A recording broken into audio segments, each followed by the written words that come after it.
Eto na ang mabibilis na balita. Patay ang isang lalaki matapos barilin sa barangay 176D sa Bagong Silang, Caloocan. Ayon sa purok leader ng barangay, nakatambay ang biktima ng lapitan at pinaputukan siya ng suspect. Nakatakbo pa raw ang biktima pero hinabol siya ng suspect at doon na binaril. Nagtamo siya ng tama ng baril sa ulo. Nakuhanan pa ng CCTV ang pagtakas ng suspect at kanyang kasabwat sakay ng motorsiklo. Ayon sa pamilya ng biktima, wala silang maisip na posibleng motibo sa krimen. Sinusubukan pang kunan ng pahayag ang Caloocan Police tungkol sa insidente. Mahigit 217,000 pisong halaga ng umano'y shabu ang natagpuang nakasilid sa isang abandonadong bag sa Virac, Catanduanes. Ayon sa pulisya, nakita ito ng mga nangongolekta ng bote at agad isinumbong sa kanila.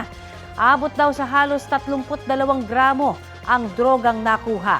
Nakita rin daw sa loob ng bag ang ilang drug paraphernalia.